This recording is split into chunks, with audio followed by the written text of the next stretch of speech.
నమస్కారం friends. So నేను పెట్టిన టైటిల్ ప్రకారం ఇది బీజేపీ కానీ బీఆర్ఎస్ కానీ లేదంటే కేటీఆర్ మన రాష్ట్రంలో అయితే ఇప్పుడు బీఆర్ఎస్ తరఫున ఇక కేసీఆర్ గారు అంటే ఇక బహిరంగ సభలలో ఏదో ఇంత తాగి లవంగం వేసుకునే రూడు తప్ప ఇక ఆయన రెస్ట్ చేసే పొజిషన్లో ఉన్నాడు కేసీఆర్ గారు. సో కాబట్టి కేటీఆర్ గారు అదేవిధంగా ఇది కిషన్ రెడ్డి గారు ఓకే ఇలా ఎట్లా రైతులకి ఇది కాంగ్రెస్ ని వచ్చి 3 నుంచి 4 నెలలు అయింది అంతే కదా.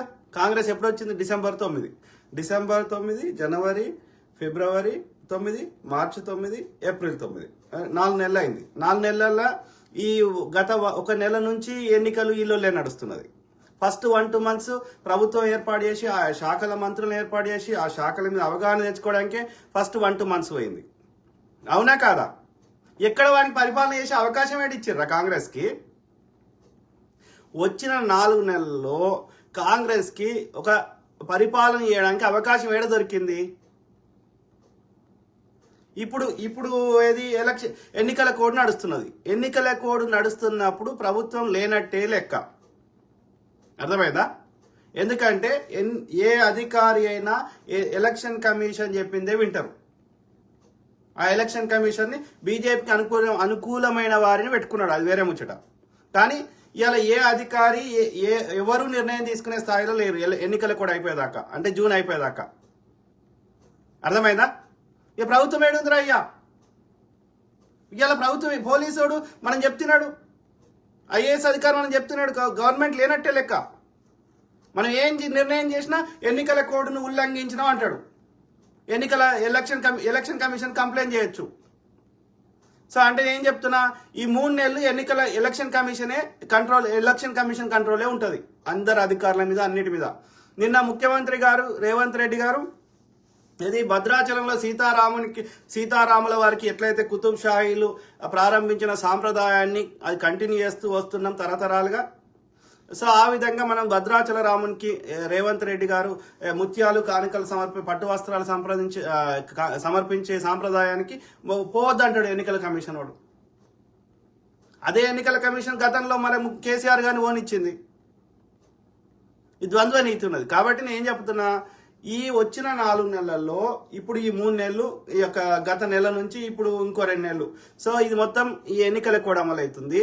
వచ్చిన కొత్తల్లో 1-2 నెలలు పరిపాలనకి యొక్క సెట్ కావడానికి టైం పడుతుంది. సో ఇదే కేసీఆర్ గారిని 5 ఏళ్ల తర్వాత 2 ఏళ్ల తర్వాత అడిగితే ఏమన్నాడు చెప్పండి? ఇదే కేటీఆర్ గారు మాది బుడ్డ రాష్ట్రము, ఇప్పుడే పుట్టిన రాష్ట్రము అన్నాడు 10 ఏళ్లలో. కానీ తెలంగాణ కొత్త రాష్ట్రం కాదు, పేరు ఒకటే కొత్త రాష్ట్రం. ఆంధ్రప్రదేశ్ కొత్త రాష్ట్రం. అర్థమైందా? సో అట్లాంటిది వాళ్ళకి వచ్చే వరకు ఒక నీతి చెప్తున్నారు, కాంగ్రెస్కి వచ్చేవారు ఇంకో నీతి చెప్తున్నారు. నేను ఎన్నికల ముందు చెప్పినా ఇప్పుడు చెప్తున్నా, కాంగ్రెస్ పార్టీ ఇచ్చిన హామీలు ఒక్కొక్కటి నెరవేర్చే ప్రయత్నం చేస్తుంది. చిన్న రాష్ట్రానికి కేసీఆర్ 2014లో కేసీఆర్ గారి చేయిలో తెలంగాణని పెట్టినప్పుడు 60 మొత్తం మన తెలంగాణ మనకి స్వతంత్రం వచ్చినప్పటి నుంచి ఎప్పటి వరకు 2014 వరకు మొత్తం అన్ని ప్రభుత్వాలు చేసినప్పుడు 75,000 కోట్లు మాత్రమే తెలంగాణ రాష్ట్రంది. ఓకే, సో ఇది అప్పుడు కాంగ్రెస్ ప్రభుత్వం హయాంలో అంటే పరిపాలనలో 2004 నుంచి 2014 మధ్యలో మిగులు బడ్జెట్ ఉండే, అప్పులు చేయలే, సర్ప్లస్ ఉండే. సో అట్లాంటి రాష్ట్రాన్ని కేసీఆర్ గారు చేయలో పెడితే 10 ఏళ్లలో 5 లక్షల కోట్ల అప్పులు చేసిండు. ఎవరు కట్టాలి అప్పు? ఈ 20% కంటే ఎక్కువ మనం అప్పులు కట్టడానికే పోతుంది. అసలు ఎప్పుడు కడతాం, మిత్తి ఎప్పుడు కడతాం? అంటే ఎంత దోసుకున్నాడో కేసీఆర్ గారు చెప్పండి.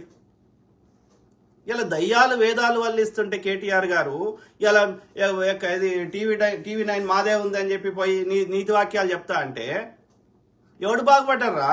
ఎందుకు ప్రజలు నీకు ఓటేయలేదు కేటీఆర్ గారు? నేను ప్రజలకి మళ్ళీ చెప్తున్నా, కాంగ్రెస్ ప్రభుత్వానికి 1 year నుంచి 5 ఏళ్ళు ఉంది మొత్తము పరిపాలనలో. 5 ఏళ్లలో వాళ్ళకి 10 ఏళ్ళు ఇచ్చినప్పుడు బీజేపీకి బీఆర్ఎస్కి 5 ఏళ్ళు తెలంగాణ ప్రజలు ఇచ్చిన టైంలో మొదటి 1-2 సంవత్సరాలు మాకు టైం ఇవ్వండి. మేము ఇచ్చిన హామీలు అందులో మ్యాక్సిమం నెరవేర్చే ప్రయత్నం చేస్తున్నాం. ఆ దిశగానే ఉచిత బస్సు కానీ, ఆ యొక్క పేదవాళ్ళకి ఉచిత సిలిండర్ కానీ, ఏమేమి పథకాలు ప్రారంభించినామో వాటిని చేసుకుంటూ వస్తున్నాం. ఇంకా వాటి ఫలితాలు అందరికీ అందాలంటే 1 to 2 years టైం ఇవ్వండి. 3 నెలలు అది దాన్ని టైం అనరు. అర్థమైందా? ఇదే కేసీఆర్ గారు 4 నెలల దాకా మంత్రివర్గం ఏర్పాటు చేయలేదు. ఒక్క మహిళకి మంత్రి ఇవ్వలేదు. వర్రంగా తిట్టంగా 2 మహిళలకు ఇచ్చిండు. నిర్బంధము, ధర్నా చేయనీయలేదు, ధర్నా చౌక్ ఎత్తేసిండు, రైతులకి బేడీలు వేసిండు. మోడీ ఏం చేసిండు? కాంగ్రెస్ ఎన్ని కట్టిందిరా? ఎన్ని నీటిపారుదల ప్రాజెక్టులు కట్టింది? నాగార్జున సాగర్, హీరాకుడు, దామోదర్ వ్యాలీ ప్రాజెక్టు, బాక్రానంగల్, దేశం లెవెల్లో పెద్ద ప్రాజెక్టులు. మన రాష్ట్ర స్థాయిలో Nettempadu, Bhima, Koil Sagar, Sripada Yellampalli, mid Maneru, lower Maneru, Kadem Ravinarayana Reddy project కదా, ఎస్ఆర్ఎస్పి. వాడు మోడీ ఏం కట్టిండు, వీడు కేడీ ఏం కట్టిండు? కట్టిన ఒక్కటి కూలిపోతున్నది. అలా లక్షల కోట్లు దోసుకున్నావు. మళ్ళా బడ్జెట్ సంబంధం లేకుండా బయట కార్పొరేషన్ అని పెట్టి అప్పులు తెచ్చినావు. 1,00,000 కోట్లు అప్పు తెచ్చినావు. మిత్తి అసలు కలిపి 1,50,000 కోట్లు అవుతుంది. ఎవని ఈపు అని కనిపించదు అన్నట్టు, గురివింద గింజ కింద దాని కింద నల్లగున్నది దానికి కనిపించదు కదా. అట్లా కేటీఆర్ గారు ప్రజలు ఊరికే మిమ్మల్ని 2014లో ఈ పొన్నాల లక్ష్మణ్ ఆయన కాంప్రమైజ్ కావడం వల్ల మీతోటి అప్పుడు గెలిచారు. 14లో 18లో మోసం చేసి గెలిచారు. ఇదే బట్టి ఉత్తమ్ అనేట ఆయన మీతోటి కాంప్రమైజ్ అయ్యి ఆ విధంగా ఆఫ్టర్ 3 PM బూత్ ఏజెంట్లను కొనుక్కొని రజత్ కుమార్ కి పెళ్ళాయన పేరు మీద 42 ఎకరాలు ఇచ్చి ఆ విధంగా గుద్దుకొని గెలిచారు తప్ప ప్రజలు మీకు ఓటే లేదురా నాయన. అర్థమైందా? అట్లా చేసినావు. ఇక కొట్లాడి మేము కొట్లాడి ఇక మీ అరాచకాలను ఆపేటట్టు చేసి ఇట్లా మేము కష్టపడి గెలిపించుకొని వస్తే సో ప్రజలకు మంచి చేయడానికి ప్రయత్నం చేస్తున్నాం. 1 to 2 years టైం ఇస్తాం. సో 1 to 2 years తర్వాత కాంగ్రెస్ చేయకపోతే కాంగ్రెస్ కూడా అడుగుతాం. వాడు చేయకపోతే వాడిని తీసేసి ఇంకా మీ ముగ్గురితో కాకపోతే మేమే కొత్త పార్టీ పెట్టుకుంటాం. కానీ నాకు నమ్మకం ఉంది కాంగ్రెస్ ఈ 70 ఏళ్ల చరిత్రలో ఇలా దేశంలో ఏమైనా కట్టిందంటే కాంగ్రెస్ వాడి కట్టింది కాబట్టి, వాడి లెఫ్ట్ ఐడియాలజీ ఉంది కాబట్టి, పేద సామాన్యుల గురించి ఆలోచిస్తారు కాబట్టి, గరీబీ ఆటో పేదరిక నిర్మూలన కోసం 20 పాయింట్ ఫార్ములా తీసుకొని మొత్తం పేదరికాన్ని నిర్మూలించినటువంటిది, గుడిసెలను లేకుండా చేయడానికి ప్రయత్నం చేసినటువంటి అట్లాంటి ఎన్నో మంచి కార్యక్రమాలు చేసింది. Green revolution, white revolution, employment creation, mini రత్నాలు, నవరత్నాలు, ఐఐటీలు, ఎయిమ్స్లు, నవోదయ విద్యాలయాలు, ఒకటా రెండా? అందులో మీరు ఇచ్చిన హామీలలో నరేంద్ర మోడీ కానీ కేసీఆర్ కేడీ కానీ ఎన్ని నెరవేర్చిర్రా? అంబులెన్స్, హెలికాప్టర్ పెడతా అన్నాడు. KG to PG ఉచిత విద్య అన్నాడు. నక్సలైట్ అజెండానే మా అజెండా అన్నాడు. మొత్తం ఆర్గనైజేషన్స్ 9-10 బ్యాన్ చేసిండు కేసీఆర్ గారు. నరేంద్ర మోడీ సంవత్సరానికి 2 కోట్ల ఉద్యోగాలు ఇస్తే ఇప్పటివరకు 20 కోట్ల ఉద్యోగాలు వచ్చేటి. కనీసం ఉన్న 30 లక్షల ఖాళీలు భర్తీ చేస్తలేడు. ఆర్మీ జవాన్లు వాళ్ళ దేశం కోసం ప్రాణాలు అర్పించే జవాన్లకి ఇవ్వాల్సిన పెన్షన్ రద్దు చేసిండు. ఎవడేం చేసిండు? మీరు రైతులకి MSP కనీస మద్దతు ధర ఇవ్వండి అంటే వాళ్ళ మీద బుల్లెట్లు గురిపించారు. 18 నెలలు ఇంట్లో పొలాల్లో పని చేసుకునే రైతులను రోడ్ల మీద తెచ్చారు. వాళ్ళని కలిస్తానని బురద తల్లిండ్రు. సో వాళ్ళ మీద ట్రాక్టర్లు ఎక్కిచ్చిర్రు. వాళ్ళకి కాంపెన్సేషన్ ఇవ్వనరా అంటే మా దగ్గర డేటా లేదంటే 700 మంది చనిపోయిన వాళ్ళది. మీరిద్దరు నాశనం చేసి దేశంలో ఉన్న సంపద మొత్తం దోసుకొని ఇలా 80 కోట్ల మందిని పేదోళ్ళని చేసి మా రెక్కలు అన్ని ఇరిచేసి మాకు రేషన్ బియ్యం ఇస్తా అంటాడు. దొడ్డు బియ్యం అవి ఎందుకు ఇస్తా అంటున్నావు? అలా ముక్కిపోతున్నాయి. దాన్ని దాచిపెట్టడానికి జగ లేకుండా పోయింది. FCI food corporation of India కింద FCI కింద ఉన్న గోదాములలో ధాన్యము 10 ఏళ్ళకి సరిపడా 10 ఏళ్ల కంటే ఎక్కువ ముక్కిపోతున్నది. దాన్ని దాచిపెట్టలేకపోతున్నాం. అవి ఎవరు తింటారా? ఎవరు తిన్నాడు ఆ దొడ్డు బియ్యం? దాన్ని పాలిష్ పట్టి మళ్ళీ సన్న బియ్యం లెక్క మార్చి మళ్ళీ ఇస్తున్నాడు. వాళ్ళు ఏం చేస్తున్నారు? అమ్ముకుంటారు. వాళ్ళు ఈ దోశలకు వాళ్ళకి వీళ్ళకి అమ్ముకుంటే వాడు ఇడ్లీ దోశ వేస్తున్నారు. అట్లా అర్థమైందా? తింటలేరు, అవి అమ్ముకుంటారు వాళ్ళు. సో రేషన్ బియ్యం తినే స్థాయికి, సన్న బియ్యం వాళ్ళు కొనుక్కొని తినే స్థాయి నుంచి రేషన్ బియ్యం తినే స్థాయికి తీసుకొచ్చినామంటే అది అభివృద్ధారా? కేటీఆర్ దయ్యాలు వేదాలు వల్లించినట్టు నీతులు చెప్తున్నావు TV9 స్టూడియోకి పోయి. ఏం చేసినావు? మొత్తం నాశనం చేసినావనే కదరా. అన్నిటికంటే మీ మీద అందరి అన్నిటికంటే ఎక్కువ కోపం ఏడొచ్చింది ప్రజలకి. భూములన్నీ కబ్జా పెట్టినావు. ఇలా ప్రభుత్వం చేయాల భూమి లేదు. ఇలా భూమి కావాలంటే మళ్ళీ పైసలు ఇచ్చి కొనుక్కునే పరిస్థితి తీసుకొచ్చినావు. ఉన్నోని చేసినావు, లేనని చేసినావు. అందరం సమానం చేయలేదు. నీ దగ్గర 1000 ఎకరాలు ఉంటాయి, వాళ్ళ దగ్గర కాంగ్రెస్ వాడో కమ్యూనిస్టోడో వాడు భూదాన ఉద్యమం కింద వంచిన భూములన్నీ మళ్ళీ గుంజుకున్నావు. 32 కాలంలో ఉంటుంది తీసేసి 3 కాలంలో చేసినావు. కొత్త పాస్బుక్లు ఇచ్చినావు. సెక్రటరీలో ఉన్న భూ దస్తావేజులు మాయం చేసినావు. భూమి మీద పడ్డావు. పంచిపెట్టిన పట్టా లేకుండా చేసి అసైన్మెంట్ ల్యాండ్స్ అన్ని గుంజుకున్నావు. ప్రభుత్వం పేరు మీద భూములు కూడా దొంగ భూ రికార్డులు క్రియేట్ చేసి ప్రభుత్వ భూమిని కూడా కొట్టేసారు. ఇలా ఒక్కొక్క బీఆర్ఎస్ ఎమ్మెల్యే గారి దగ్గర 100 ఎకరాలు 1000 కోట్లు ఎక్కడి 100 కోట్ల నుంచి 1000 కోట్లు ఎక్కడి. అక్కడ మండింది ప్రజలకి. గ్రామీణ ప్రాంతాల్లో కూడా మీకు ఎందుకు ఓట్లు వేయలేదు బీఆర్ఎస్కి? మీరు ఈ కాళేశ్వరం మీద భగీరథ మీద ఇవన్నిటి మీద కాకతీయ మీద వీటి మీద తీసుకున్న కమిషన్లే కాకుండా మీరు అన్నిటికంటే ఎక్కువ పెద్ద లూటీ చేసింది భూమి మీద. ఎక్కడ భూమి కనిపించినా వదలలేదు నువ్వు కానీ నీ ఎమ్మెల్యేలు కానీ. అర్థమైందా? సో వాడికి బతుకు తెరువే భూమి కదరా. వాడు ఎకరమో అర్ధెకరమో మనం వంచిస్తే దాంట్లో ఎంతో కొంత ధాన్యం పండించుకొని అట్లా బతుకుతున్నారు. అట్లాంటి వాళ్ళని రోడ్డు మీద తెచ్చినావు కదా. ఒక్కొక్క దళితుని 3 ఎకరాలు ఇస్తా అని చెప్పి అలా అర్ధెకరం కూడా ఇవ్వలే కదా. కాంగ్రెస్ అట్లా ఇవ్వలేదు కదా. కాంగ్రెస్ వంచి ఇచ్చిందే కదా ఇల్లు, ఇందిరమ్మ ఇండ్లైనా భూములైనా. అవునా కాదా? వాళ్ళ బతుకులు మార్చే చర్యలు ఏం చేసిర్రా మీరు? నువ్వే అట్లు నువ్వు కేసీఆర్ అంటుడుగా చిల్లర పథకాలు ఏదో 2 ఇచ్చిండు కానీ వాళ్ళ బతుకులన్నీ ఆగం చేసినావు. ఇక నరేంద్ర మోడీ అయితే ఆ చిల్లర లేదు బోల్లర్ లేదు. వాడు మొత్తం జుమ్లానే 15 లక్షలు తెస్తాను, 1 లక్ష కూడా వేయలేదు. ఆయుష్మాన్ భారత్ అంటాడు. ఆడ మధ్యప్రదేశ్లో వాళ్ళు నెత్తినోరు కొట్టుకుంటారు. ఆయుష్మాన్ భారత్ కార్డు తీసుకోకపోతే ఎవరు ట్రీట్మెంట్ ఇస్తలేడు. ఎందుకని? ఆ హాస్పిటల్కి బిల్లులు పే చేస్తలేడు నరేంద్ర మోడీ. వాడు బాబానోళ్ళు దోచుకుంటూనే ఉన్నారు. తెలంగాణలో ఒక్క గుట్టాన మిగిలించినవరా కేటీఆర్? కరీంనగర్ పరిసర ప్రాంతాలకు పోదాం పద, ఒక్క గుట్ట కనిపించదు ఇవాళ. అరే దేవుడు గుట్టలు కూడా దేనికో పెట్టి ఉంటారు రా. గాలి భూమి యొక్క ప్రకృతి వైపరీత్యాల నుంచి కాపాడడానికి. అన్ని ఒక్క గుట్ట లేకుండా దోసుకున్నారు. దేన్ని వదిలినవరా? న్యాచురల్ రిసోర్సెస్ని వదలలేదు, భూమిని వదలలేదు. లేకపోతే ఈ యొక్క ప్రభుత్వ 5 లక్షల కోట్ల అప్పులు ఎట్లయితే ఎందుకైతే 5 నుంచి 6 లక్షల కోట్లు మళ్ళీ వచ్చిన 3 నెలలకే ఇది చేయలేదు, అది చేయలేదు, ఇది చేయలేదు, అది చేయలేదు. నీకు 10 ఏళ్ళు ఇస్తే ఏం గాడి కొడుకు 3 నెలలు ఎట్లా చేస్తారా? కిషన్ రెడ్డి గారిని అడుగుతున్నా, వీడిని అడుగుతున్నా. కాంగ్రెస్ ఇది చేయలేదు, అది చేయలేదు. వచ్చి రాగానే వాడు ఫస్ట్ స్టార్ట్ చేసిందే ఉచిత బస్సు ఇస్తుండు కదా. 10 లక్షల హెల్త్ ఇన్సూరెన్స్ ఇస్తుండు కదా. పేదవానికి ఉచిత కరెంట్ ఇస్తున్నాడు కదా. పేదవానికి గ్యాస్ సిలిండర్ ఇస్తున్నాడు కదా. ఇంకా దాంట్లో ఇంకా ఏమైనా వేరే వాళ్ళకి ఎవరికైనా రాకపోతే బట్టి గారు అందరు క్లియర్గా క్లారిఫై చేశారు కదా. 92% మందికి రైతు బంధు వేసినామని చెప్తున్నారు కదా.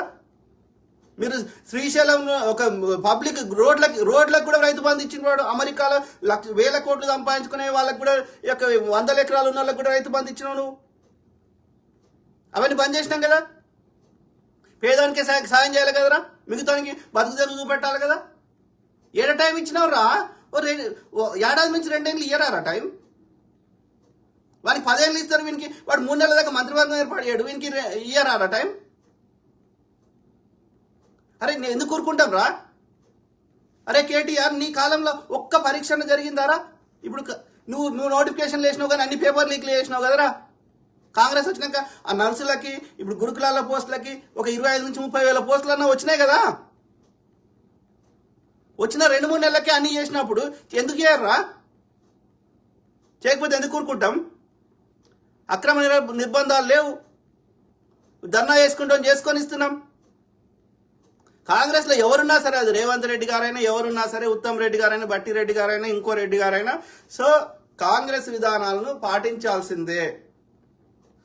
5 ఏళ్ళు టైం ఇచ్చినాం. ఇప్పుడు పీకేది ఏం లేదు. ఈ 5 ఏళ్లలో చేయకపోతే అప్పుడు ఆలోచిద్దాం వేరే ఆల్టర్నేటివ్. కానీ నాకు నమ్మకం ఉంది కాంగ్రెస్ అట్లా ఏదో ప్రజలను వమ్ము చేయలేదు. తెలంగాణ ఇస్తా అన్నది ఇచ్చింది. డెఫినెట్లీ ఇచ్చిన హామీలన్నీ నెరవేరుస్తాం. ఓపిక అనేది అవసరం. అర్థమైందా? కొన్ని రూట్ ఇష్యూస్ ఉంటే వాటిని సంస్థాగతంగా మార్చాల్సిన అవసరం ఉంది. ఇప్పుడు గురుకులాల్లో ఈ పిల్లలు ఇది నాకు తెలిసి వాళ్ళకి నెలకు ఎంతనో కొంత డబ్బులు ఇచ్చేస్తే అయిపోతుంది, వాళ్ళే ఎన్నో పెట్టుకొని తినని. ఆ ప్రైవేట్ వాళ్ళని తెచ్చి క్యాంటీన్ లైఫ్ పెట్టుకొని వాళ్ళని కూడా అలో చేసేసి క్యాంటీన్లు పెట్టుకోరా, మీకు పైసలు ఇస్తాం, నెలకి ఇంత ఇస్తాం, సో మీరు విద్యార్థులు మీకు నచ్చిన ఫుడ్ కొనుక్కొని తిరుగు. రిపీట్ అవుతుంది కదా. వాడు ఆ హాస్టల్లో దాచిపెట్టుకొని వాడు సరిగ్గా తిండి పెట్టక ఫుడ్ పాయిజన్ చేసి దీన్ని రాజకీయంగా వాడుకునే ప్రయత్నం చేసే బదులు ఆలోచించాలి.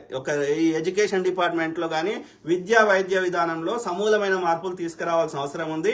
వాటిని మోర్ ఎఫిషియెంట్గా చేయాలి, ప్రభుత్వానికి బర్డెన్ తగ్గియాలి, అట్ ద సేమ్ టైం ఆ ప్రజలకు కూడా నాణ్యమైనటువంటి విద్య, నాణ్యమైన వైద్యం చేయాలి. ఇట్లా ఒక్కొక్క పాలసీ చేయాలంటే దానికి టైం పడుతుంది. మేధావులతో చర్చలు చేయాలి, అందరి అభిప్రాయాలు తీసుకొని అందరికీ ఆమోదయోగ్యమైనటువంటి నిర్ణయాలు చేయాలంటే టైం పడుతుంది. ఒక 1 to 2 years టైం ఇవ్వండి. ఆ వచ్చి 3 నెలలు కాకముందే చేయాల్సి కొన్ని నెరవేర్చే ప్రయత్నం చేసినాం. ఆ లోపల ఎన్నికలు వచ్చినాయి, ఎక్కడ టైం దొరికింది? కాళేశ్వరం ఉంది, దాన్ని రిపేర్ చేయాలి. వాడు ఎల్ఎన్టీ వాడు మనకు వారంటీ ప్రకారం చేస్తాడా? చేయకపోతే మళ్ళీ మనమే ఒక 1000 కోట్లు సపరేట్గా పెట్టి అయినా మేడిగడ్డను రిపేర్ చేద్దామా ఆలోచించాలి. అట్లనే మళ్ళీ ఫ్యూచర్లో ఎలాంటి నీటి ఎద్దడి రాకుండా ఉండాలంటే రాణి రుద్రమదేవి గారు ఎట్లయితే లక్నవరం చెరువు, పాకాల చెరువు, అనేక గొలుసు కట్టు చెరువులు తవ్వినరో ఆ విధంగా మనం కూడా ఇంకా కొత్త చెరువులు తవ్వాలి, ఉన్న చెరువుల పూడిక తీయాలి. వర్షం నీళ్లు కానీ నదుల నీళ్లు కానీ సముద్రంలో కలవకుండా మనం వాటిని ఒడిసి పట్టుకోవాలి. భూమిలో పడ్డ నీళ్లు భూమిలోకి ఇంకెటాటి చేయాలి. అంత కాంక్రీట్ పెట్టకుండా అక్కడక్కడ చిన్న ఇప్పుడు మా మినసోటా రాష్ట్రం ఉంది అమెరికాలో, మా స్టేట్ క్యాప్షనే 10,000 లేక్స్ అని ఉంటుంది. 10,000 వాళ్ళు లెక్క పెట్టినాయి 10,000 అంటే ఇంకా లెక్క పెట్టని ఇంకో చిన్న గింటలు కలిపితే ఎన్ని అవుతాయి? సో భూమికి అట్లా చేస్తే భూమి లోపలికి నీళ్ళు పోతాయి కాబట్టి అది మట్టి సారవంతం ఉంటుంది. ఎవడన్నా మొక్కలు పెరుగుతాయి, చెట్లు పెరుగుతాయి. అదేవిధంగా ఎవడన్నా బోర్ వేసుకుంటే బావి తవ్వుకుంటే నీళ్ళు వస్తాయి. కాబట్టి ఆ నీళ్లు భూమిలోకి పోయేటట్టు చేయాలి. ఉట్టినే మొత్తం కాంక్రీట్ వేసేస్తే అవి పోతాయి, సముద్రంలో కలుస్తాయి. చెరువులు లేకుండా వేసేస్తే సముద్రంలో కలుస్తాయి. చెరువులు లేకుండా చేస్తారు, కుంటలు లేకుండా చేస్తారు, అన్ని నాశనం చేయబడతాయి. కాబట్టి ఈ సమస్యకు పరిష్కారం శాశ్వతంగా చేయాలంటే తప్పకుండా మేధావులతో చర్చలు చేయాలి. అట్లనే ఈ డ్రైనేజ్ వాటర్ ఇవన్నిటిని కూడా అది అండర్ గ్రౌండ్ డ్రైనేజ్ పెట్టి ఆ నీటిని కూడా భూమిలోకి ఇంకెటాటి చేయాలి. ఇవన్నీ చాలా కార్యక్రమాలు ఉన్నాయి. మీరు నాశనం చేశారు. హుస్సేన్ సాగర్లో కొబ్బరి నీళ్ళు పోస్తా అన్నాడు, కనీసం ఒక చిన్న చర్యలు కూడా చేయలేదు. కాబట్టి మనకు టైం ఇస్తే ఒక్కొక్కటి నెరవేర్చడం జరుగుతుంది. టైం ఇయ్యలేదు, గీమియలేదు, ఇది నెరవేర్చలే, అది నెరవేర్చలే చెప్తూనే ఉన్నారు కదరా. రేవంత్ రెడ్డి గారు చెప్తున్నారు, బట్టి గారు చెప్తున్నారు, ఉత్తమ్ రెడ్డి గారు చెప్తున్నారు, ప్రతిసారి వచ్చి చెప్తున్నారు కదా. ఆయా రంగం వ్యవసాయ శాఖ మంత్రి గారు చెప్పిండ్రు, తుమ్మల నాగేశ్వరరావు గారు చెప్పిండ్రు. ఇక వాళ్ళకి ఇప్పుడు ఎన్నికల కోడే ఉండే, ఇప్పుడు ప్రచారం చేయబట్టి ఇంకా ఇప్పుడు ప్రభుత్వం ఏడున్నది? ఇప్పుడు ఏమైనా అధికార చర్య తీసుకుంటే వాడు ఎన్నికల కమిషన్ అడుగుకుంటాడా? నోటీస్ పంపడా? దేనికైనా ఒక మీనింగ్ఫుల్ కంపారిజన్ ఉండాలి కదా. బీజేపీ బీఆర్ఎస్ ఎన్ని కథలు పడ్డా దానికి లెక్క కొలమానం ఉండదు. కాంగ్రెస్ వచ్చే వరకు పర్ఫెక్ట్ ఐడియాలు ఎక్స్పెక్ట్ చేస్తారు. ఎంతవరకు కరెక్ట్ అది? ఆకాశానికి ప్రింట్ చేసుకొస్తాడా రేవంత్ రెడ్డి? ఆకాశానికి ప్రింట్ చేసుకొస్తాడా? ఒక ఫుల్ బడ్జెట్ వచ్చిందా? ఒక 1 year ఫుల్ బడ్జెట్ పైసలు వచ్చినాయా? ఉందా? లెక్కలు వచ్చినాయా? పైసలు వచ్చినాయా? అప్పులు తెచ్చుకునే స్థాయి ఇప్పుడు ఉందా? ఏదన్నా పర్ఫార్మెన్స్ నిజంగా నువ్వు బేరీజ్ వేయాలంటే 1 to 2 years టైం ఇవ్వాలి. టైం ఇచ్చి ఆ 1 to 2 years తర్వాత వాళ్ళు నిజంగా కరెక్ట్ సరైన దారిలో పోతుర్రా, అడ్డదారిలో పోతుర్రా, దోసుకుంటుర్రా అనేది తెలుస్తుంది. 3 నెలల టైం కాలేదు. ఎందుకురా ఊకోరుడు? నీకు టైం, నీకు 10 ఏళ్ళు ఇచ్చినప్పుడు నువ్వేం చేసినావు? ఆ రకుల్ ప్రీతి, ఆ ప్రీతి, ఈ ప్రీతి, సమంత, గీలతో మంచు లక్ష్మి, బొంచు లక్ష్మి, అనసూయ గీలతో తిరిగినావు కదరా నువ్వు. అందరు వ్యభిచారులతో తిరిగినావు తప్ప ఏం చేసినావు? అదే మోటలు వాడు ఎవడో ఉండే కదా, వాడి పేరుతో భూ కబ్జాలు పెట్టినాడు, ఆర్టీసీ భూములు కబ్జా పెట్టినాడు ఆర్మూర్ ఎమ్మెల్యే జీవన్ రెడ్డి, శ్రీరెడ్డిలు, ఈ శృంగార దేవతల దగ్గరికే పోయినావు కదా, సంఘ సేవకురాల దగ్గరికే తిరిగినావు కదరా కేటీఆర్. ఏం చేసినారా నువ్వు? నీ అయ్యనేమో తాగి అంటుండే, నువ్వేమో ఈ ఆడల సోకుండే. నీ ప్రగతి భవన్లో రోజు వచ్చి లంచ్ తినేటోళ్ళే, నీకు అడ్వైజర్గా ఉన్నోళ్ళే చెప్పిర్రు. నేను ఫేక్ మాటలు చెప్తలేను. నేను ఇలా ఈ ఫోన్ ట్యాపింగ్లు అన్ని బయటపడుతున్నాయి కదా, రైట్? శ్రీరెడ్డి చెప్పింది కదా, వాడు ఏ హోటల్లో ఆర్మూర్ ఎమ్మెల్యే జీవన్ రెడ్డి ఏం చేసిండో తనతోటి అని చెప్పింది కదా దేవత. నేను అందరి దగ్గర ఇప్పుతా బట్టలు, కాబట్టి రోడ్డు మీద వచ్చి ఇప్పితే ఏమైంది అంటుంది శ్రీరెడ్డి. అందుకే వచ్చి చెప్పింది కదా మూవీ ఆర్ట్ అసోసియేషన్ కింద. ఇంటర్వ్యూలోకి పోతుంది, నన్ను చూస్తే నీకు లేస్తుందారా అని అడుగుతుంది. దాన్ని ఇంటర్వ్యూ ఎందుకు చేసేది? అది ఎందుకు పనికిరాదనే, అది ఎందుకు పనికిరాందే కా పనులు చేస్తారు. మంచోళ్ళు అయితే ఏదైనా కంప్యూటర్ పని చేసుకుంటారు, సాఫ్ట్వేర్ ఇంజనీర్ అవుతారు, డాక్టర్ అవుతారు. ఆడోళ్ళకి తెలివి పెట్టిండు కదా దేవుడు, ఆడలు కూడా ఇంజనీర్ అవుతారు కదా, ఆడలు కూడా పైలట్ అవుతారు కదా, ఆడలు కూడా ఆర్మీ అవుతారు కదా. ఇవన్నీ శాతగానే శ్రీరెడ్డి అనే దేవత నా దగ్గర బ్రెయిన్ లేదు, నా దగ్గర కాలు లేవు, నాకు చేతులు లేవు. కాలు చేతులు ఉంటేనేమో మొద్దు పని చేస్తుండే, ఇక లేబర్ పని చేసుకుంటుండే. బ్రెయిన్ ఉంటేనేమో డాక్టరో ఇంజనీరో పాలిటీషియన్ ఇది అవుతుంది. కాలు లేవు, చేతులు లేవు, దానికి బ్రెయిన్ లేదు. ఇక ఏం పడింది దాని దగ్గర? దాని కొవ్వును చూసి నాకు లేస్తుందా లేస్తలేదా అని అడుగుతుంది అది. అంతే కదా. సో ఇట్లాంటి ముండల దగ్గర అంతా ఎవడు పోయినరా? నువ్వు కాదురా కేటీఆర్. ఇంట్లో పెళ్ళాం ఉండగా నీ పెళ్ళాం పక్కుని ఏడన్నా అటు ఇటు చూస్తేనే నువ్వు తట్టుకోలేవు కేటీఆర్. అట్లాంటి దొంగ నా కొడుకు నువ్వు ఏ స్త్రీనని వదిలినావరా? దానికి మొగలు లేరా? దానికి ఎందుకు సిగ్గులేదు? మరి ఆ ముండలు ఎందుకు వచ్చిర్రు? నువ్వు చెయ్యని దరిద్రం లేదు, నాశనం చేసి పెట్టినావు రాష్ట్రాన్ని. ఇక నీకేమారవుతుందిరా కేటీఆర్? మీ నాయన ముఖ్యమంత్రి అయితే, కేసీఆర్ గారు ముఖ్యమంత్రి అనే పేరు వాడుకోవడం తప్ప నీకు ఏ విషయం మీద అవగాహన ఉంది? ఏమారవుతుంది? మా కుక్క కూడా మాట్లాడుతుంది ఇంగ్లీష్లో, బాగుంటుంది. అర్థమైందా? సో కాబట్టి ఇంగ్లీష్ కాదు కావాల్సింది, నీకు ప్రజల మీద ప్రేమ ఉందా లేదా అనేది చూస్తాం. అర్థమైందా? నీకు లేదు, నీకు అవకాశం ఇచ్చినప్పుడు దాన్ని దుర్వినియోగం చేసినావు, నిర్బంధం చేసినావు. ఇలా ఇదే కె కేశవరావు గారికి మేమేం తక్కువ చేసినాం వెళ్ళిపోయిండు అని సన్నాయి నొక్కులు నొక్కుతున్నావు కదా. మరి కాంగ్రెస్ నుంచి వెళ్ళిపోయి బీఆర్ఎస్లోకి పోయినప్పుడు కూడా మేము కూడా అట్లే ఫీల్ అయినాం. ఇదే కె కేశవరావు గారికి కాంగ్రెస్ ఏం చేసింది? సిడబ్ల్యూసి మెంబర్ చేసింది, 4 రాష్ట్రాలకు పరిశీలకుని చేసింది.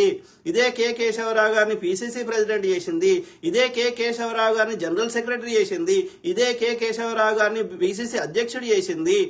ఇట్లా ఎన్నో ఆయనకు గుర్తింపు ఇచ్చింది. అది ఆయన కూడా నిన్న చెప్తున్నాడు. అదే కె కేశవరావు అంత సీనియర్ నాయకుడు, మీ తండ్రి వయసు, మీ తండ్రి కంటే పెద్ద వయసు వాడు నిన్న ఏడుస్తున్నాడు. మీరు చూడండి, టీవీ 9లో వచ్చింది. ఎందుకు ఏడుస్తున్నాడు? ఆయన చిన్న కొడుకు ద్వారా తన యొక్క తండ్రికి, అంటే కె కేశవరావు చిన్న కొడుకు కేశవరావు గారికి, నువ్వు కాంగ్రెస్ పార్టీలోకి పోయినవు అంటే నువ్వు నాకు చచ్చిపోయినట్టు సమానం అని ఆ కొడుకుతోటి స్టేట్మెంట్ ఇప్పించిండు. మా కుటుంబంలో తగాదాలు పెడుతున్నాడు ఈ కేటీఆర్ అనే లుచ్చన కొడుకు అని ఏడుస్తున్నాడు పెద్ద ఆయన. మరి కాంగ్రెస్ నుంచి నీకు 88 సీట్లు అడ్డదారులు గెలుచుకున్నాక కూడా 12 మంది గెలిచిన కాంగ్రెస్ ని తీసుకొని 12 మందిని కాంగ్రెస్ లెక్కలు తీసుకొని ఇప్పుడు ఎంఐఎంని 7 సీట్లున్న ఎంఐఎంను ప్రతిపక్షం చేసినావు. మళ్ళీ ఇవాళ నీతులు చెప్తున్నావు. మాకు రాజ్యాంగంలో ఇది ఒకటి చట్టం ఉంది, ఇది ఒకటి ఉంది కాబట్టి 2/3 ఒక పార్టీ మీద గెలిచినాక ఆ పార్టీ వద్దనే ఈ పార్టీకి ఓటేసినాక ఆ పార్టీలకి ఈ పార్టీకి వస్తా అంటే ఎందుకు తీసుకోవడం? ఆ లోపం ఉంటే దాని లోపాన్ని ఆ యొక్క ఆర్టికల్ అప్పుడు పెడతా అన్నాడు రాజీవ్ గాంధీ గారు.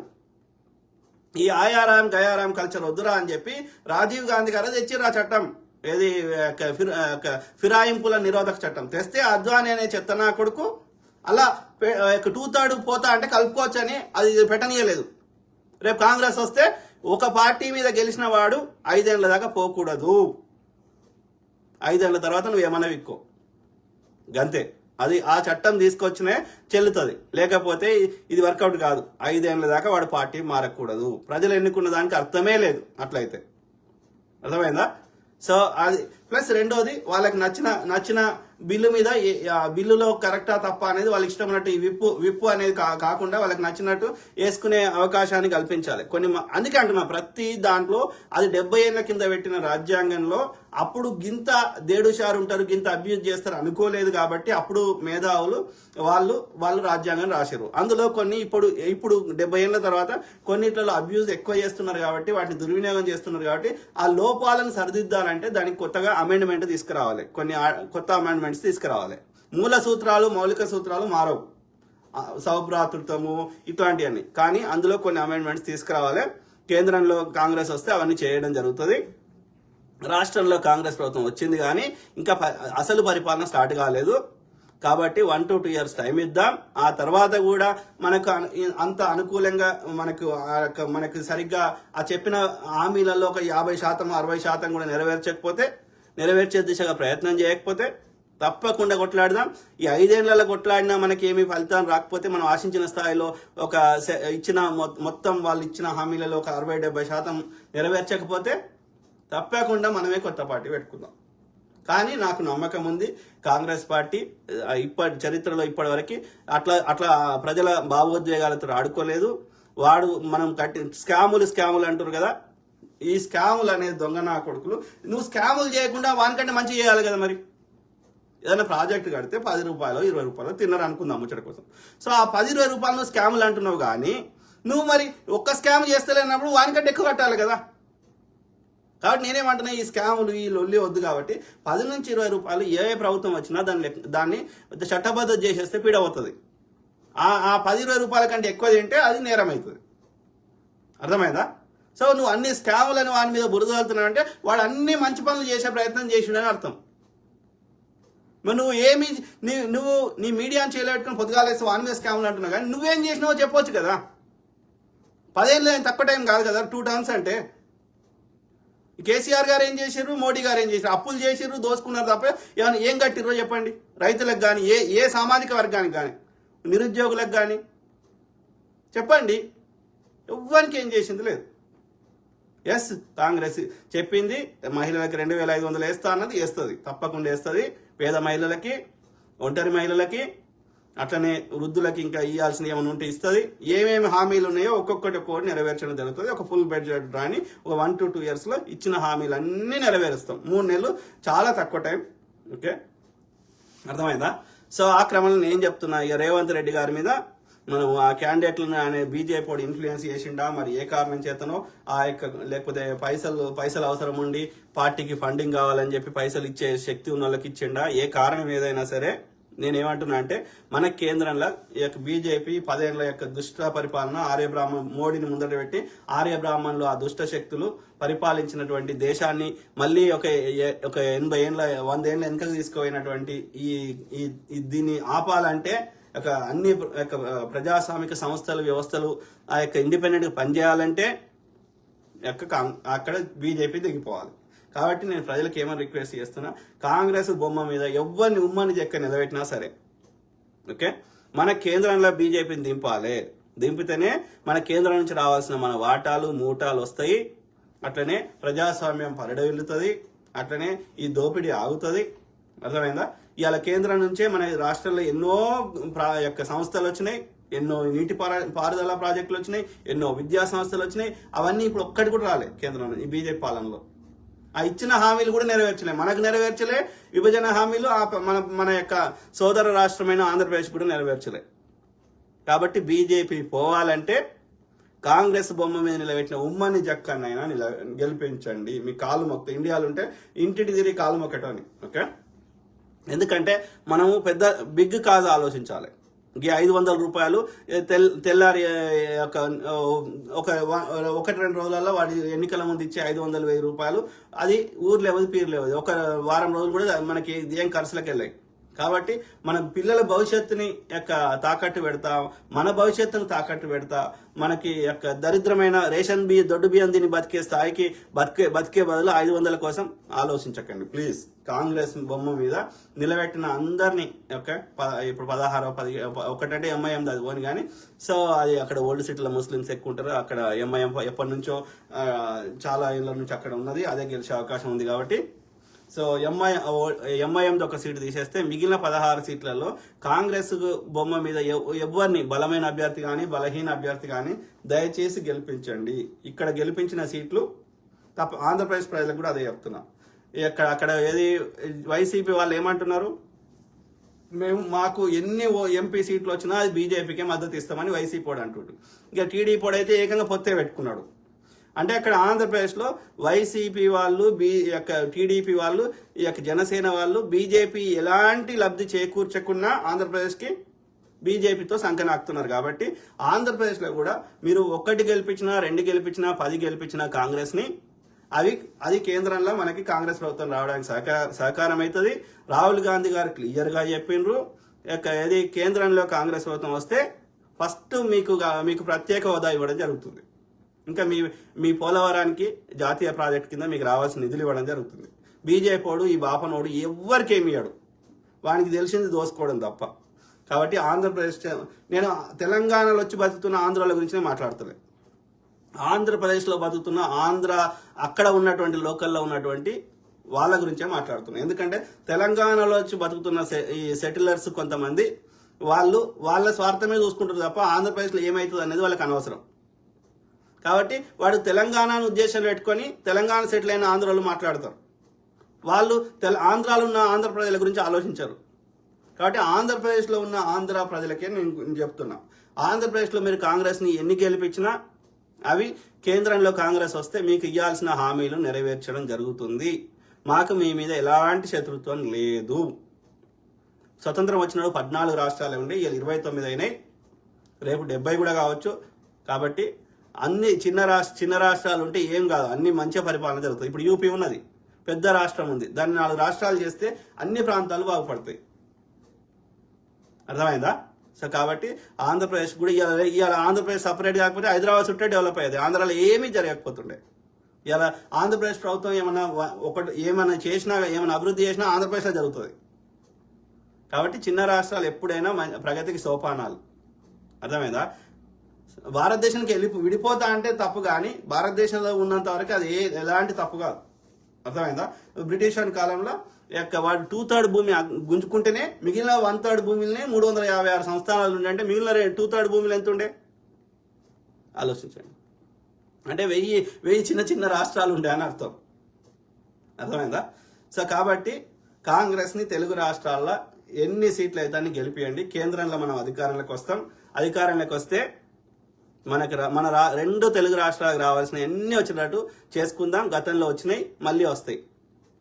ఐటీఆర్ ప్రాజెక్ట్ వస్తుంది, ఆంధ్రప్రదేశ్కి రావాల్సినవి కూడా వస్తాయి. మాకు మీ మీద ఎలాంటి శత్రుత్వం లేదు. మీరు బాగుపడదాం, మేము బాగుపడదాం, అందరం బాగుపడదాం. తెలుగు జాతి సగర్వంగా బతకాలి. ఓకే, ఇవాళ వచ్చి చేసేది అంతా నాశనం చేసి ఇవాళ నీతులు చెప్తా అంటే ఎట్లా కలుస్తుంది? కొంతమందికి టికెట్ల విషయంలో ఒకటి ఈ రిజర్వేషన్ అనేది నాకు అనుభూతి అయితే లేదు. రిజర్వేషన్ కాదు, సమన్యాయం అనే దాంట్లో తప్పకుండా కొన్ని ఈ ఏబిసిడి వర్గీకరణ కావాలి, ఎస్సీ ఎస్టీలలో వర్గీకరణ కావాలి. ఎందుకంటే ఎస్టీలలో ఒక వర్గం వారే మొత్తం లబ్ధి పొందుతున్నారు, ఎస్సీలలో ఒక వర్గం వారే లబ్ధి పొందుతున్నారు. కాబట్టి ఎస్సీ ఎస్టీలలో వర్గీకరణ కంపల్సరీ చేయాలి. ఓకే, ఆ 50% కోటా ఎత్తేసి 20% మేనేజ్మెంట్ కోటా వదిలేసి మిగిలిన 80%లో అందరికీ వాళ్ళ జనాభా ఆధారంగా వాళ్ళ వాటా వాళ్ళకి కేటాయించాలి. ఓకే, అట్లీస్ట్ 33% మహిళలకి, 33% బీసీలకి, ఇంకా మిగిలిన ఎవరెవరికి ఎంత ఉందో అదంతా కేటాయించాలి. ఇవి ఇంక్లూడింగ్ అగ్రకులాలకు కూడా వాళ్ళ వాటా వాళ్ళకి కేటాయించాలి.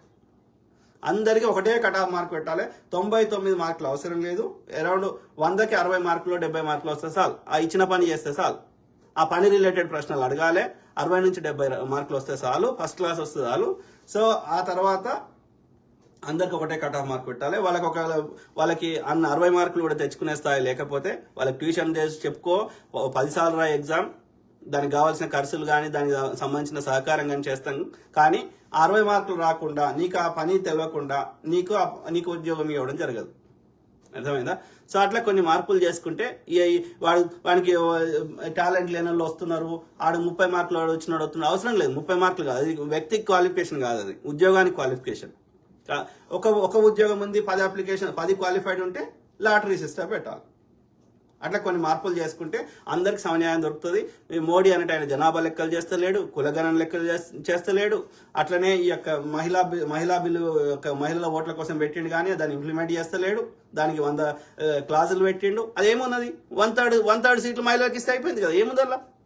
దానికి ఎందుకు జనాభా లెక్కలు చేయలేదు 2021లో? కానీ కాంగ్రెస్ ప్రభుత్వం జనాభా లెక్కలు చేస్తూ ఉంటుంది, ఈ యొక్క కులగణన చేస్తూ ఉంటుంది. కాంగ్రెస్ పాలిత రాష్ట్రాల్లో బీజేపీని వ్యతిరేకించే రాష్ట్రాల్లో చేస్తున్నారు. కాబట్టి కాంగ్రెస్ అందరి గురించి ఆలోచిస్తుంది, కొందరి గురించి కాదు. ఇలా ఎస్సీ ఎస్టీ అట్రాసిటీ చట్టం తెచ్చిందంటేనే కాంగ్రెస్, ఇలా రిజర్వేషన్ సిస్టమ్ అమలు చేస్తుందంటేనే కాంగ్రెస్ ప్రభుత్వం. అర్థమైందా? సో అట్లా అనేకం చేసింది. ఇలా దళితులు పక్కా ఇళ్లలో ఉంటున్నారంటే కారణం కాంగ్రెస్. ఇలా దళితులు 1 ఎకరమో 2 ఎకరాల భూమిలో పంటలు పండించుకుంటారంటే కారణం కాంగ్రెస్. మిగతా బీజేపీ బీఆర్ఎస్ వాడు అవార్డులు ఇస్తా అంటాడు, ఏం చేసుకోవాలరా? అంబేద్కర్ గారిని న్యాయశాఖ మంత్రి చేసి రాజ్యాంగం రచించే బాధ్యతను అప్పచెప్తే ఆయనకున్న ఐడియాలను రాజ్యాంగంలో పెడితే వాటి ఫలితాలు మనం అనుభవిస్తున్నాం. అవార్డులు ఇచ్చినంత మాత్రం నాకు బో పెట్టాయి కదా. ప్లస్ కాంగ్రెస్లో ఉన్న లీడర్లకు కూడా వాళ్ళు అవార్డులు ఇచ్చుకోలేదు. అప్పుడున్న ప్రెసిడెంట్లు కొందరు వాళ్ళు ఇచ్చిర్రు, ఓకే. కానీ మనకు డే టు డే లైఫ్లో ఏమైనా యూజ్ అయ్యే విధంగా చేసింది మాత్రం కాంగ్రెస్ పార్టీ, ఓకే. సో అందుకే ఏమంటున్నా అంటే ఈ ఒక 1 to 2 years టైం ఇద్దాం. ఆ లోపల ఇంకా మనం ఏం కావాలని అడుగుదాం. ఇంకోటి ఏంది, కొంతమంది Raghu journalist, Judson brother, Sharath Chandra advocate, ఇంకెవరెవరో ఉన్నారు. వాళ్ళు బురదాలు ఒకటే పట్టుకున్నారు. ఎస్, జడ్సన్ అన్న కష్టపడ్డాడు కాంగ్రెస్ పార్టీ తరఫున, ఆయనకి ఆయన గుర్తింపు ఇచ్చేది ఉండే, ఆయన పార్లమెంట్ పార్టీ నుంచి సస్పెండ్ చేసేది కాకుండా అంతవరకు కరెక్ట్ చేస్తా. రేపు ఆయన ఎమ్మెల్సీ కింద నిలబడితే ఆయన కూడా ఆయనకు ఓటేది గెలిపిమని చెప్తున్నా. కానీ కంటిన్యూస్ గా కాంగ్రెస్ మీద బురద వెళ్తాడు. ఇప్పుడు ఎన్నికలకు కూడా అమలు ఉంది, కాంగ్రెస్ వాడు ఏం చేస్తారా చెప్పండి కదా. అంటే ఇప్పుడు బీజేపీ మీరు ఇప్పుడు ఇదే జడ్సన్ అన్న తీసుకుందాం. బీఆర్ఎస్ ని విమర్శించిన దానిలో, కాంగ్రెస్ ని విమర్శించిన దానిలో 1% అన్న జడ్సన్ అన్న బీజేపీని విమర్శిస్తాడా? ఇదే రఘు జర్నలిస్టు మోడీ చేసే పాపాలు తప్పులు కనిపిస్తలేవు రఘు జర్నలిస్ట్కి? ఇది శరత్ చంద్ర అడ్వకేట్ గారికి మోడీ చేసే పాపాలు కనిపిస్తలేవా? ఎలక్టోరల్ బాండ్స్ దోపిడీ కనిపిస్తలేదా? నేనేమంటున్నా, మీరు నిజంగా ప్రజలకు మంచి చేసే ఉద్దేశం ఉంటే రాష్ట్ర ప్రభుత్వాన్ని ప్రశ్నించండి, కేంద్ర ప్రభుత్వాన్ని ప్రశ్నించండి. ఒక్క బీఆర్ఎస్ని టార్గెట్ చేసి బీఆర్ఎస్ లేకుండా చేసేసి దాని స్థానంలో బీజేపీని తెస్తా అంటే బీఆర్ఎస్ వాడే దరిద్రుడు అంటే వీనికంటే 100 రెట్లు దరిద్రుడు బీజేపీడు. కేసీఆర్ గారి హయాంలో చిల్లరనో గొల్లరనో వచ్చినాయి. బీజేపీ పాలిత రాష్ట్రాలు ఇది కూడా లేదు కదా. రోజు హిందూ ముస్లిం గొడవలు, చర్చిల మీద దాడులు, మహిళలను నగ్నంగా ఊరేగించుడు, బుల్డోజర్ గుద్దుడు, డిటెన్షన్ సెంటర్లు, ఈ యుద్ధ వాతావరణం తప్ప పెట్టుబడులు, ప్రశాంతత ఎక్కడ ఉన్నదా? నువ్వు గుజరాత్ మాడాలంటే గుజరాత్లో కూడా పోయి చూడండి. మహమ్మదాబాద్ లాంటి పెద్ద నగరాలు తీసేస్తే ఆ గ్రామీణ ప్రాంతాల్లో భయంకరమైన పరిస్థితి. మధ్యప్రదేశ్ ఒక్క బీజేపీ పాలిత రాష్ట్రంలో అభివృద్ధి లేదు, ఒక ఐటీ కంపెనీలు లేవు, ఏమీ లేవు. ఎవడొస్తాడు రోజు కొట్టుకునే దగ్గరికి? ఎవడొస్తాడు? నా కంపెనీ కాలబెడతారో ఏం చేస్తారో అన్న దగ్గరికి ఎవడు పెట్టుబడులు పెట్టుకొని వస్తాడు? ఎవడు వాని కంపెనీ కాలబెట్టుకుంటాడు? ప్రశాంతత ఉండొద్దా? ఎందుకు? ఓట్ల కోసమే కదా నువ్వు అన్నదమ్ముల మధ్య కొట్లాడ పెడుతుంది. ఇన్నేళ్ళు 100,000 సంవత్సరాల నుంచి అన్నదమ్ములే కలిసి ఉన్నాం అందరము, హిందూ ముస్లిం అందరము, సిక్కులు అందరము. సో వాళ్ళు ఎట్లా శత్రువులు అయిన నాకు? అట్లా అనుకుంటే ఇవాళ ఆర్మీలో మొత్తం సిక్కులే ఉన్నారు. మన ఆర్మీ సిక్కులు బాగా మంచి పోరాట పటిమ ఉంది, వాళ్ళ ప్రాణాలకు లెక్క చేయకుండా కొట్లాడతారని చెప్పి బ్రిటిష్ వాడు తీసుకుపోయి World War I, World War II మన ఆర్మీని వాడుకున్నాడు. అర్థమైందా? 5 చేతులు కలిస్తేనే అది ముట్టి అవుతుంది కదరా. మనం విడిపోతే బలహీనం అవుతాం కదా.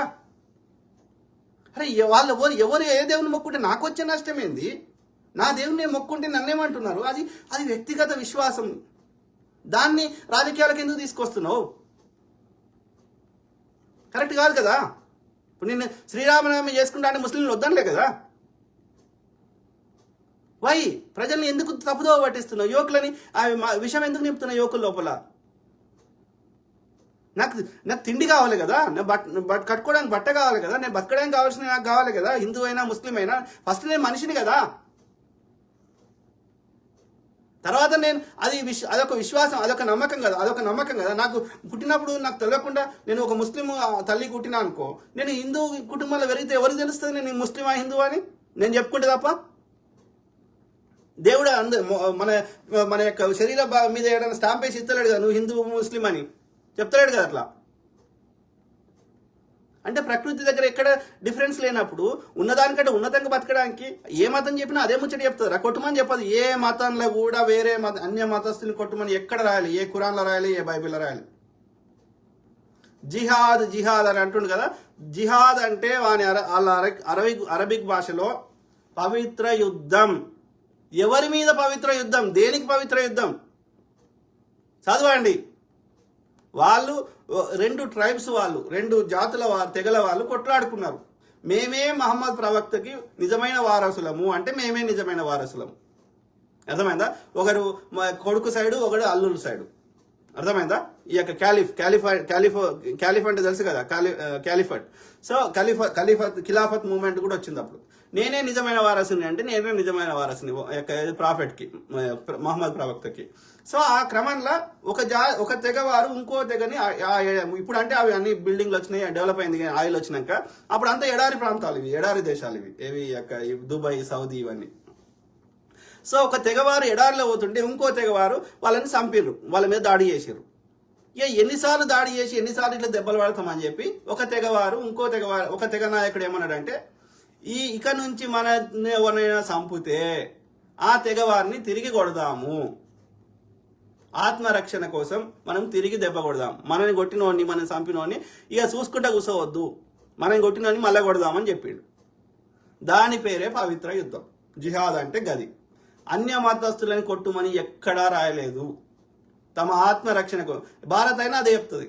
మేము న్యూక్లియర్ వెపన్ తయారు చేసినాం, లేకపోతే మేము ఏ దేశం మీద దాడి చేయము, కానీ మా దేశం మీద ఎవరైనా దాడి చేస్తే మేము చూస్తూ ఊరుకోము, మళ్ళీ తిరిగి కొడతాము, ఆత్మరక్షణ కోసం. Defence mechanism. We don't go for offensive mechanism, we go with the defensive mechanism. ఆత్మరక్షణ కోసమే నేను ఆయుధం వాడతా, దాన్నే పవిత్ర యుద్ధం అన్నారు. కానీ అన్య మతస్థులను కొట్టుమని ఏ పవిత్ర గ్రంథంలో ఏ మత గ్రంథంలో రాయలేదు. అట్లా ఎవడన్నా ఏ ముస్లిం సంబంధించిన వ్యక్తి అయినా చెప్తే వాడు కూడా బీజేపీ, ఆర్ఎస్ఎస్ లాంటి మూర్ఖుడే, మతాన్ని తన అడ్వాంటేజ్కి వాడుకునే ప్రయత్నం చేస్తున్నాడు. అట్లాంటి మూర్ఖులను కూడా సహించవద్దు. అందుకే నేనేమంటున్నా, కులం మతం పేరు మీద ప్రజా సమస్యలు కాకుండా కులం మతం పేరు మీద అన్నదమ్ముల మధ్యలో కొట్లాట పెట్టే విధంగా, హింసను రెచ్చగొట్టే విధంగా, అన్నదమ్ముల మధ్యలో విభేదాలు సృష్టించే విధంగా ఎవరు మాట్లాడినా వాళ్ళని పాత చెప్పు తీసుకొని కొట్టురు. అర్థమైందా? అప్పుడే భారతదేశం బాగుపడుతుంది.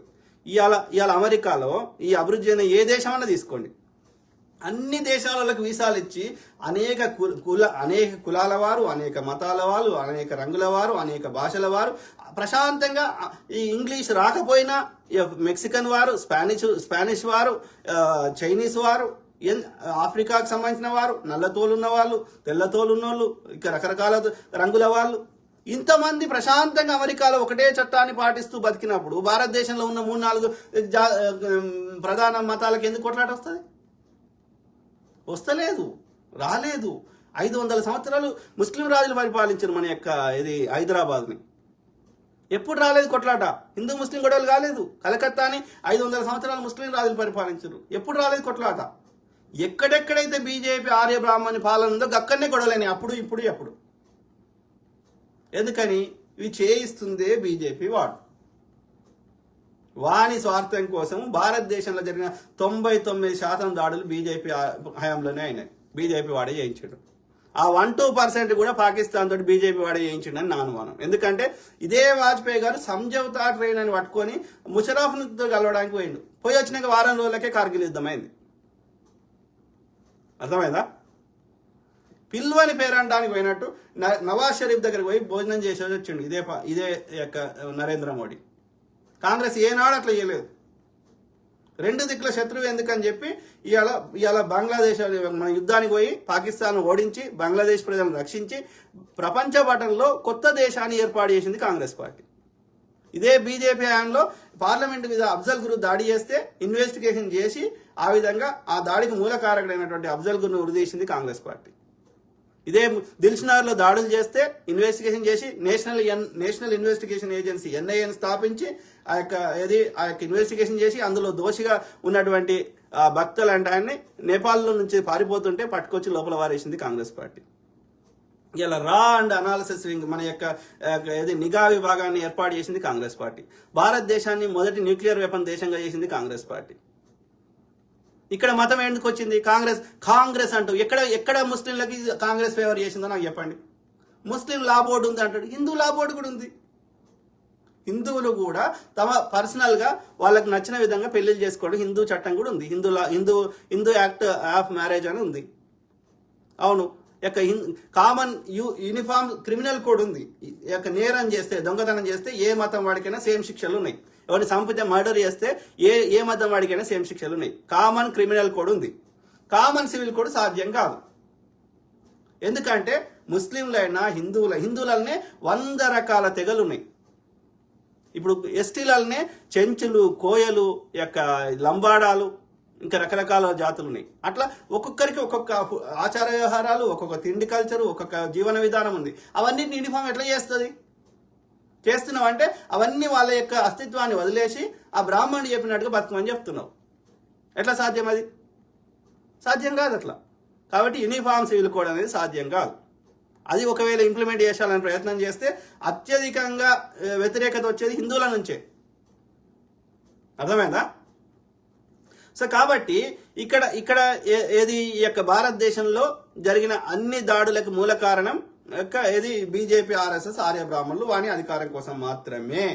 ఒక 10% ఉన్న ముస్లింస్ దోచుగా చూపెట్టి 90% ఉన్న 80 నుంచి 90% ఉన్నటువంటి హిందువులలో సగం మంది ఓటేసిన, 30 నుంచి 40 మంది ఓటేసినా నేను గెలుస్తా అని పొద్దుగా లేస్తే ముస్లింలని ఆ యొక్క ఇది భారత ఆర్మీని చేలుంటుంది, భారత పోలీసుల్ని చేలుంటారు, నీ యొక్క ఆర్మీ నీ ప్రైవేట్ ఆర్మీ అయినటువంటి ఆర్ఎస్ఎస్, నీ చెడ్డీ గ్యాంగ్, పారామిలిటరీ దళాలు ఉంటాయి, నీ నిఘా సంస్థలు ఉంటాయి, ఈ యొక్క సెక్యూరిటీ కెమెరాలు ఉంటాయి. ఇన్ని ఉండగా 10% కూడా లేని ముస్లిం వాడు 80 నుంచి 90% ఉన్న హిందువులు ఎందుకు కొడతాడు? వాళ్ళకి ఏం అవసరం?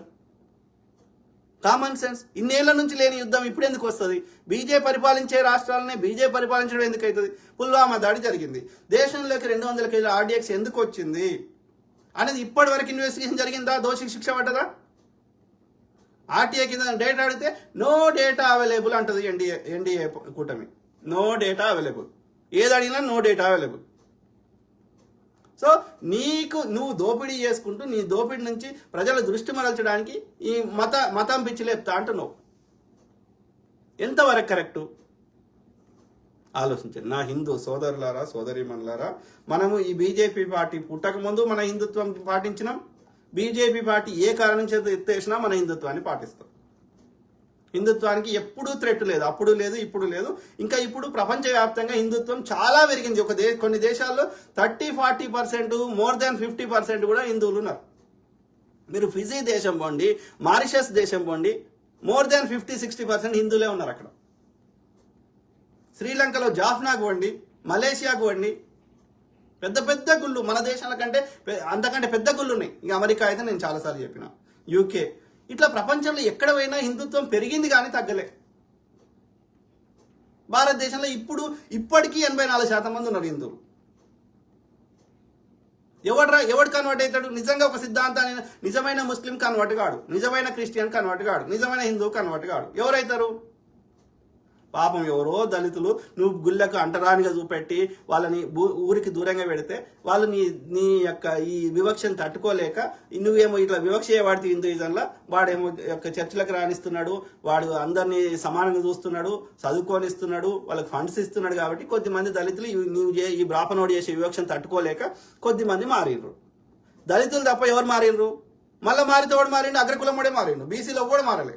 మీరు చూడండి, మన కన్వర్టెడ్ అంటారు కదా మన దేశంలో, దళితులు మారిర్రు. ఎందుకు కారణం? వివక్ష, బాపనోడు పెట్టిన వివక్ష. అది కాకుండా ఎవరు మారిర్రు? అగ్రకులం ఫస్ట్ క్రిస్టియన్లకు కన్వర్ట్ అయిందే బాపనోడు. ఇప్పుడు మీరు తమిళనాడు పండి కన్వర్టెడ్ క్రిస్టియన్ బ్రాహ్మణులు ఎక్కువ మంది ఉన్నారు, కన్వర్టెడ్ క్రిస్టియన్ రెడ్డిలు ఎక్కువ ఉన్నారు అగ్రకులాలు. లేదు అంటే దళితులు ఉన్నారు, దళితులను ఉన్నారు, బ్రాహ్మణులను ఉన్నారు, రెడ్డిలను ఉన్నారు. మీరు ఆంధ్రప్రదేశ్ ఇవ్వండి, రెడ్డిలను ఉన్నారు, బ్రాహ్మణులను ఉన్నారు, లేకపోతే ఈ యొక్క దళితులు ఉన్నారు, ఎస్సీలు. ఇంకోటి కన్వర్ట్ అయ్యింది భారతదేశంలో, ఒక్క బీసీ కన్వర్ట్ కాలే. అర్థమైందా? మిగతా కులాలు కూడా మెజారిటీ కన్వర్ట్ కాలే. దళితులలో కూడా చాలా అందరేం కన్వర్ట్ కాలేదు. దళితులలో కూడా ఒక 50% కన్వర్ట్ అయితే ఎక్కువ, 50% కాలే. మాదిగలు ఎక్కువ మంది కాలేదు. ఆంధ్రప్రదేశ్లో జర ఎక్కువ అయింది, ఎందుకంటే బ్రిటిష్ వాడు చాలా ఏళ్ళు పరిపాలించిండు. ఈవెన్ ఫ్రెంచ్ వాడు, డచ్ వాడు అందరూ ఈ కోస్టల్ తీర ప్రాంతం ఉంది కాబట్టి ఆంధ్రప్రదేశ్, అక్కడ మచిలీపట్నం, ముసాలీపట్నం లేదంటే ఇప్పుడు మచిలీపట్నం అంటారు, లేదంటే అప్పుడు పోర్ట్, అదే యాక్చువల్లీ పోర్బందర్ కాదు, పోర్ట్ అదే సీ పోర్ట్. సో ఆ విధంగా ఆంధ్రప్రదేశ్ని ఎక్కువ కాలం యూరోపియన్లు పరిపాలించారు కాబట్టి వాళ్ళ ప్రభావం వల్ల అప్పుడు క్రిస్టియన్ మిషనరీస్ రావడం వల్ల కొంత గోవా, కొంత ఈ కేరళ అట్లనే తీర ప్రాంతాలు, ఓకే. సో కేరళ, ఇక్కడ ఇది ఆంధ్రప్రదేశ్, ఇక్కడ కొన్ని ప్రాంతాల్లో వాళ్ళు కన్వర్ట్ చేసిపోయారు అప్పుడు. ఎందుకంటే అప్పుడు కూడా కారణం ఏంది? ఆ కొద్ది మంది కూడా ఎందుకు కన్వర్ట్ అయ్యారు? వాళ్ళు కూడా దళితులే. ఈ బాపనోడు పెట్టిన అంటరానితనం వివక్ష. వీడు అందరిని సమానంగా చూసింటే వాళ్ళు కన్వర్ట్ కాకపోదు. మరి నువ్వే వాళ్ళని ఇబ్బంది పెడతావు, పెట్టి మళ్ళీ వాళ్ళు కన్వర్ట్ అయ్యారని వాళ్ళు తిడతావు. అంటే నువ్వు పెట్టిన వివక్షను తీసుకోవాలన్నా? ఎందుకు తీసుకుంటారు? ఎన్నేళ్ళు తీసుకుంటారు? అర్థమైందా? అయినా ఎవరికి నచ్చిన దేవుని వాళ్ళు మొక్కుకుంటే మనకేం నొప్పి అవుతుంది. అయినప్పటికీ ఇప్పటికి జనాభా లెక్కలు తీయండి, కులగణన చేయండి, మతగణన చేయండి, 84% మంది ఇప్పటికీ భారతదేశంలో హిందువులే ఉన్నారు. అర్థమైందా? వాళ్ళకి ఇష్టంతో కన్వర్ట్ అయితే నొప్పి అవుతలేదు. బలవంతంగా కన్వర్ట్ చేస్తే ఎవడైనా తప్పు అంటున్నాం. వాళ్ళని ప్రలోభాలకు గురి చేసో బలవంతంగా భయపెట్టో కన్వర్ట్ చేస్తా అంటే ఫోర్సిబుల్ కన్వర్షన్ తప్పు అంటున్నాం. వాళ్ళకి నచ్చిన దేవుని వాళ్ళు మొక్కుంటా అంటే నాకు వచ్చే నష్టం లేదు. నువ్వు ఏ దేవుని నాకు మొక్కకపోయినా నాస్తికుడు ఉన్నా నాకు వచ్చే నష్టం లేదు. అర్థమైందా? సింపుల్. సో అది మిత్రులారా. సో కాబట్టి కాంగ్రెస్ పార్టీకి మన తెలుగు రాష్ట్రాల్లో ఎన్ని సీట్లు అయితే అన్ని మనం ఇద్దాం. కేంద్రంలో కాంగ్రెస్ వచ్చేటట్టు చేసుకుందాం. వచ్చినాక మనం ఇంకా ఏమేమి ఉన్నాయో డే టు డే సమస్యల మీద కొట్లాడి చేయించుకుందాం. అయినా మనకి 5 ఏళ్లలో కూడా ఎలాంటి చేస్తలేరు అనిపిస్తే నిజంగా ప్రజల మీద ప్రేమ ఉన్న వాళ్ళందరం కలిసి కొత్త పార్టీ పెట్టుకుందాం. ఆ సిచ్యువేషన్ దాకా రాదు అనేది నా కాంగ్రెస్ చరిత్ర ఇన్నేళ్ళు పరిశీలించిన తర్వాత ఆ సిచ్యువేషన్ దాకా రాదు అనేది నాకు ఉన్న గట్టి నమ్మకం. లేదు అట్లా అయితే లేదు అన్నప్పుడు ఆమ్ ఆద్మీ పార్టీ ఎట్లయితే వచ్చినాయో అక్కడ లోకల్ పార్టీలు ఎట్లయితే వైఎస్ఆర్సీపీ వచ్చిందో అట్లానే మనం కూడా కొత్త పార్టీ పెట్టుకుందాం. ఏమంటున్నాడు కలీం రజాకి? ఇప్పుడు ఏఐసిసి అండ్ రేవంత్ రెడ్డి పెట్టిన ఎంపీ క్యాండిడేట్స్ అందరూ ఓడిపోయే వాళ్ళన్నా వాళ్ళ పైన మీ అభిప్రాయం చెప్పండి. గతంలో చెప్పిన బ్రదర్. సో ఒక 50% వరకు కొంతవరకు ఓకే అనుకుంటున్నాను నేను. మల్లు రవి, నాగర్ కర్నూలు, తర్వాత ఇది మన యొక్క వంశీచంద్ర రెడ్డి, మహబూబ్ నగర్, తర్వాత పెద్దపల్లి, గడ్డం వంశీ, ఇట్లా కొంతమంది ఉన్నారు. సో వాళ్ళు ఓకే అనుకుంటున్నా. ఎక్సలెంట్ లేదో నాకు తెలియదు కానీ. సో మిగిలిన ఇప్పుడు ఆదిలాబాద్లో ఆమె పేరు సుగుణ కుమారి, తర్వాత కొంతమంది అంత స్ట్రాంగ్ కాదేమో అనేది నా అభిప్రాయం. కోమటిరెడ్డి బ్రదర్స్, ఇప్పుడు అది జానారెడ్డి కొడుకు కుందూరు, ఆయన పేరు అదే రఘువీర్ రెడ్డి, అది నల్గొండ ఓకే అనుకుంటున్నా. సో అక్కడ కోమటిరెడ్డి బ్రదర్స్ సహకరిస్తే భువనగిరిలో ఇతను గెలుస్తాడు. కాబట్టి రేవంత్ రెడ్డి గారు ఒంటెత్తి పోకుండా నేనేమనుకుంటున్నా నాకు తెలియదు, నేను ఊహాగానం చేస్తున్నా. ఆ క్యాండిడేట్లను చూస్తే కొంత బీజేపీ వాడు నేను లోపలేస్తా అని బెదిరిస్తే కొంచెం భయపడ్డాడేమో రేవంత్ రెడ్డి అనేది నాకు కొంచెం అనిపిస్తుంది ఎక్కడో. కానీ నేనేమంటున్నా, ఇప్పుడు అయిపోయింది. ఇప్పుడు నీల ముదిరాజు బదులు వేరే వాళ్ళకి ఇచ్చింటే మెదక్లో బాగుండేదని నా అభిప్రాయం. సో కారణం ఏదైనా సరే ఇప్పుడు అయిపోయింది. ఇప్పుడు చెప్పే కాడికి చెప్పినాం చాలాసార్లు. ఇప్పుడు మనకు గోల్ ఏంది? కేంద్రంలో అధికారం రావాలి. రాష్ట్రం గురించి కాదు మన కొట్లాట. సో కాబట్టి కాంగ్రెస్ బొమ్మ మీద ఎవరు నిలబెట్టినా గెలిపిద్దాం. గెలిచినాక ఈ వచ్చే 5 ఏళ్లలో కేంద్ర ప్రభుత్వం కేంద్రంలో వచ్చి ఇక్కడ రాష్ట్రంలో కాంగ్రెస్ ఉన్నదనుకో, 2 ఏళ్ళు ఆగుదాం. 2 ఏళ్లలో మనకి రాష్ట్రానికి ఇప్పుడు రాష్ట్ర ప్రభుత్వం ఇచ్చిన హామీలు, కేంద్రం నుంచి వచ్చేటి ఐటీఆర్ ప్రాజెక్టులు, ఇంకేమేమి ఉన్నాయో అవన్నీ అయితే మన రాష్ట్రాన్ని అభివృద్ధి చేసుకునే ప్రయత్నం చేద్దాం. ఆ క్రమంలో నిజంగా కాంగ్రెస్ పార్టీ కూడా బీజేపీ బీఆర్ఎస్ లెక్కనే ప్రవర్తిస్తే, ఇచ్చిన ఆ ఒక హామీలలో more than 50 or 60% నెరవేర్చకపోతే మనమే కొత్త పార్టీ పెట్టుకుందాం. వాళ్ళకు టైం అయితే ఇవ్వాలి కదా, 1 to 2 years. నేనైతే ఇదైతే ఏమంటారు బల్ల గుద్ది చెప్తున్నా. బీజేపీ బీఆర్ఎస్ కంటే కాంగ్రెస్ 100 రెట్లు కేంద్రమైనా రాష్ట్రమైనా. కాబట్టి ఫస్ట్ ఆ నష్ట నివారణ చేయాలి కదా. చెట్టు ఫస్ట్ పెరగాలంటే పురుగులను అయితే చంపాలి కదా. పురుగును చంపినాక అది బాగా పెరగాలంటే మళ్ళీ ఎరువు వేయాలి కదా. ఫస్ట్ అయితే నష్ట నివారణ చీడ పురుగును అయితే తీసేయాలి కదా. సో కాబట్టి బీఆర్ఎస్ అనే చీడ పురుగు పోయింది. ఇప్పుడు బీజేపీ అనే చీడ పురుగును తీసేయాలి. ఆ చీడ పోయినాక అప్పుడు ఏమవుతుందో అది బతుకుతుంది. చెట్టు బతికినాక ఇంకా బాగా మంచిగా పెరగాలంటే నీళ్లు ఎరువులు అవన్నీ వేయాలి. కాబట్టి ఫస్ట్ చీడ పురుగుని తీసేద్దాం. బీజేపీ బీఆర్ఎస్ అనే చీడ పురుగులని తొలగిద్దాం. పంటకి ప్రజలు అనే దేశం అనే రాష్ట్రం అనేటువంటి పంటకి పట్టినటువంటి చీడ పురుగులని బీజేపీ బీఆర్ఎస్ అనే చీడ పురుగులని సస్య నివారణ చేద్దాం. ఆ నివారణ అయిపోయినాక పంటని అభివృద్ధి చేసుకునే ప్రయత్నం చేద్దాం కాంగ్రెస్ అనే ఇది ఎరువు ద్వారా. సో ఆ కాంగ్రెస్ అనే ఎరువు మనకి పనిచేస్తలేదు, దానివల్ల కూడా ఆశించిన ఫలితాలు వస్తలేవు, ఆ పంట ఎదుగుతలేదు అన్నప్పుడు మనమే కొత్త ఎరువు ప్రజల నుంచే కొత్త ఎరువు వస్తుంది. చూద్దాం, ఓపిక పడదాం. సో అది బ్రదర్, ఒక 50% వరకు ఓకే క్యాండిడేట్లకి ఇచ్చిండు, 50% బీజేపీ బెదిరియడం వలన కారణం ఏదైనా అంత బలమైన వాళ్ళకి ఇవ్వలేదు అనేది నా అభిప్రాయం. ఇది ఎంపీ టికెట్లు రేవంత్ రెడ్డి గారు ఎందుకు అనేది ఆయన చెప్పాలి. కలీం రజాకి అన్న ఒకసారి వీడియో కాల్లో యాడ్ చేయండి అన్న, చూద్దాం బ్రదర్. ఇదే ఈ మీ చదివినాక సో అది ఎట్లా బ్రదర్ యాడ్ ఎట్లా యాడ్ నీ పేరు మీద కొట్టొచ్చా ఇట్లా? Bring them on the video, చూద్దాం. అనేబుల్ టు యాడ్ గెస్ట్ అంటుండ్రు brother, they can't join your broadcast at this time. వస్తలేదు బ్రదర్, కలీం రజాకి యాడ్ అవుతలేదు. Unable to join your broadcast at this time, unable to add guest. వస్తలేదు brother, నువ్వు request పంపి వస్తుందేమో నాది. సో అది మిత్రులారా, మాట్లాడుతూనే ఉంటా, ప్రతి అంశం మీద అవగాహన చేద్దాం, మెరుగైన సమాజాన్ని నిర్మించుకుందాం. ఓకే, ఇప్పుడు కేసీఆర్ పోయినాక నిజంగా చెప్పండి, అది ఒక ఏమంటారు, రాత్రిపూట జరిగే ఇల్లీగల్ యాక్టివిటీస్ చాలా తగ్గినాయి. కేటీఆర్ కావాలని ఈ యొక్క డ్రగ్స్ను పెంచి పోషించాడు, ఆ దరిద్రం పోయింది. వైట్ ఛాలెంజ్ రారా అంటే రాలేదు. ఇలా కబ్జాలు, భూ కబ్జాలు తగ్గుముఖం పెట్టినాయి. సో మనకి ధర్నాలు చేసుకొని ఇస్తున్నారు. ధర్నా చౌక్ పునరుద్ధరించబడ్డది. సో ఓవరాల్ కొంచెం ప్రజలకు ఉన్న అట్లీస్ట్ బీఆర్ఎస్తో పోలిస్తే ప్రజలు వాయిస్ అన్న రేజ్ చేయగలుగుతున్నారు. కొన్ని ఇచ్చిన హామీలలో కొన్ని నెరవేరుతున్నాయి, కొంతమందికైనా లబ్ధి చేకూరుతుంది. ఇంకా అందరూ చేకూరాలంటే వానికి టైం ఇవ్వాలి కదా. ఇంకా కొంతమంది అప్లై చేసుకున్నారు, కొంతమంది అప్లికేషన్ పరిశీలనలు ఉన్నాయి, కొంతమంది మళ్ళీ వాళ్ళని రిజెక్ట్ చేస్తే మళ్ళీ అప్లికేషన్ చేసుకున్నాడో, ఏదో దాంట్లో ఏమేమి కండిషన్స్ ఉన్నాయో తెలియదు కదా. అందుకే 1 to 2 years టైం ఇస్తే ఆ తర్వాత కూడా ఎంతమంది నిజంగా రాకపోతే ప్రశ్నిద్దాం, కొట్లాడదాం. కానీ 1 to 2 years టైం ఇవ్వాలి, ఎవరేం చేయలేదు దానికి. మనం 1 to 2 months ప్రభుత్వాన్ని ఏర్పాటు చేసుకోవడానికి టైం పట్టింది, ఆ లోపలనే మళ్ళీ ఎన్నికలు వచ్చినాయి. ఇప్పుడు ప్రభుత్వం లేనట్టే లెక్క ఈ 2-3 నెలలు. సో కాబట్టి ఓపిక పడదాం. ఓకే, సో బీజేపీ బీఆర్ఎస్ కంటే మనం ఇక్కడ చూడాల్సింది ఐడియల్ కండిషన్. ఎవ్వరు ఉండరు, ఐడియల్గా ఏది ఉండదు, దేవుడు ఉండడు, ప్రకృతి ఉండదు, ఏముండదు. అప్పుడప్పుడు భూకంపాలు వస్తాయి, అప్పుడప్పుడు తుఫాన్లు వస్తాయి. కాబట్టి ఐడియల్ ఎక్స్పెక్ట్ చేయద్దు. చిన్న దొంగన, పెద్ద దొంగన, గజ దొంగన, చిల్లర దొంగన అనేది అబ్జర్వ్ చేయాలి. నేను అబ్జర్వ్ చేసిన కాడికి బీజేపీ వాడు చిల్లర కూడా ఇయ్యాడు, అర్థమైందా? అన్ని జుమ్లాలే, వాడు చెప్పే మాటకి చేతకి పొంతన ఉండదు. అంటే తరతరాల సంపద దోసుకుంటుండు బీజేపీ వాడు, వాడి దోస్తులు.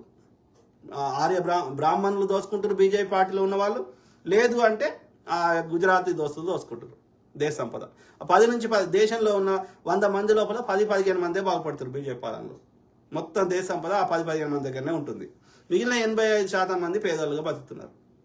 బీఆర్ఎస్ వల్ల వాడు వీడు కూడా సేమ్, కానీ మొత్తం ఆ 10-15 మంది దోసుకుంటారు. కానీ వీనికి తేడా అయింది బీజేపీకి బీఆర్ఎస్ కంటే. వీడికి కొన్ని చిల్లర అన్ని ఇస్తాడు పేదోనికి, వాడు అది కూడా ఇయ్యాడు బీజేపీ వాడు. గంతే తప్ప వీడు కూడా తరతరాల సంపద దోసుకున్నాడు. కాంగ్రెస్ వాడు ఆ చిల్లర తింటాడు కావచ్చు 10,000 రూపాయలు, కానీ 70 నుంచి 80 రూపాయలు ప్రజలకు ఎంత అడ్డు చేస్తాడు. ప్లస్ తరతరాల జాతి సంపద దోసుకోడు, ప్లస్ సమస్యకి శాశ్వత పరిష్కారం చూపెడతాడు. అంటే మనమే పంట పండించుకునే స్థాయికి తెస్తాడు, కానీ మనకు దొడ్డు రేషన్ బియ్యం తినే స్థాయికి తీసుకురాడు. మనకే భూమి పంచిస్తాడు, అర్థమైందా? అది ఉండాలి, మనకి దారి చూపెట్టేటోడు ఉండాలి. కానీ మనని అడకలేనట్టు చేస్తాడు వద్దు, మనకి మన కాళ్ళ మీద మనం నిలబెట్టేటట్టు చేస్తాడు కావాలి. అట్లా ఒక్క బీజేపీ పాలిత రాష్ట్రాలన్నా ఉన్నదా చెప్పండి? తెలంగాణలో గెలిస్తే బీసీని ముఖ్యమంత్రి చేస్తా అంటాడు, మరి రాజస్థాన్లో గెలిచినావు, అస్సాంలో గెలిచినావు, చేయొచ్చు కదా బీసీని. మళ్ళీ అదే బ్రాహ్మణ్ని చేశాడు బీజేపీ వాడు. అంటే వాడు చెప్పే మాటకి చేతనికి పొంతం లేదు. అది నంబర్ 1 దరిద్ర పార్టీ. సెకండ్ దరిద్ర పార్టీ బీఆర్ఎస్. ఇలా కేటీఆర్ వచ్చి నీతులు చెప్తున్నాడు కదా. బీజేపీ తెచ్చిన ఒక్క జుమ్లా బిల్లుకైనా కేసీఆర్ వ్యతిరేకించిండో నాకు చెప్పండి. రైతులను నల్ల చట్టాలు తెస్తే కేసీఆర్ వ్యతిరేకంగా ఓటేసిండో నాకు చెప్పండి. అట్లా ఏ బిల్ అన్నా తీసుకోండి, మోడీ తెచ్చిన ఏ బిల్ అయినా వ్యతిరేకించిండ కేసీఆర్ గారు. 10 ఏళ్ళు వాని యొక్క సంకనాకి ఇవాళ ఎన్నికల కోసం నాటకాలు ఆడతా. ఇప్పుడు మన అసెంబ్లీ ఎన్నికల ముందు అరెస్ట్ చేయాలి, ఈ పార్లమెంట్ ఎన్నికలప్పుడు ఎందుకు అరెస్ట్ చేసినావు కవితను కానీ కేజ్రీవాల్ని? వాళ్ళు తిన్నారు అని ఆరోపిస్తున్నారు, 100 కోట్లు అంటున్నారు. నువ్వు హర్యానా లిక్కర్ స్కామ్ లేదా? ఎలక్టోరల్ బాండ్స్ అది స్కామే కాదంటున్నాడు. స్కామ్ కాకపోతే 2017 వరకు ఏది 100 కోట్లుగా లాభం వస్తే అందులోకి వెళ్ళి 7 కోట్లు మాత్రమే దానం ఇచ్చేదాన్ని ఎంతైనా ఇచ్చుకోవచ్చు అని ఒక చట్టం ఎందుకు తెచ్చినావు ఎలక్టోరల్ బాండ్స్? అది ఎవరు దానం చేస్తున్నారు అనేది ప్రజలకు తెలియకుండా ఎందుకు చేసినావు? ఇవాళ ప్రజలకు తెలిసింది కదా అంటే మంచిది అంటున్నావు. మంచిది అన్నప్పుడు ఎందుకు చట్టం తెచ్చినావు తెలియకూడదని?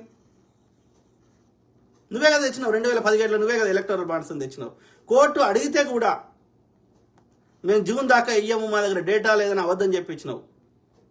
అది ఆ డేటా రాకుండా ఎంత ఏదంత జాగ్రత్త పడే ప్రయత్నం చేసినావు. ఇవాళ వచ్చేసి ఎలక్టోరల్ బాండ్స్ మంచిదంటే నీకు దానం ఇచ్చిన వాడికి నువ్వు ఎన్ని లక్షల కోట్ల కాంట్రాక్టులు ఇచ్చినావు?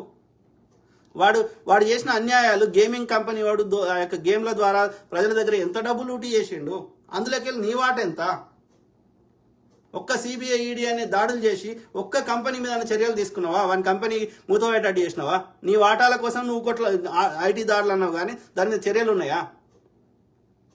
నువ్వు మనీ లాండరింగ్ చేసినావు. ఇవాళ ఇదే ఇవాళ 100 కోట్లకే ఇంత లొల్లి చేస్తున్నావు లిక్కర్ స్కామ్ అని. మరి కాళేశ్వరం మీద 1,00,000 కోట్లు దోసుకున్నారు రా అంటే ఎందుకు చేస్తలేవు? ఎందుకంటే వాడు మీకు రావాల్సిన చందా ఇచ్చిండు కదా. ఇవాళ ప్రతిపక్షంలో ఉంటే వాడు యొక్క అవినీతి పరుడు అంటున్నావు, బీజేపీలో జాయిన్ అయితే నీతిపరుడు అంటున్నావు. ఒక్కరి మీద ఈ సిబిఐ ఈడీ చర్యలు లేవు. You're abusing your power. మీడియాలో అన్ని అబద్ధాలు వచ్చి చెప్తున్నావు. నిజమైన మీడియా వాళ్ళు చెప్తున్నాయి, వాళ్ళు చెప్పేది నిజం కాదంటున్నావు. ధ్రువరాజ్కి ఏం పని అయ్యా? ఆయన వేరే దేశంలో ఉంటాడు.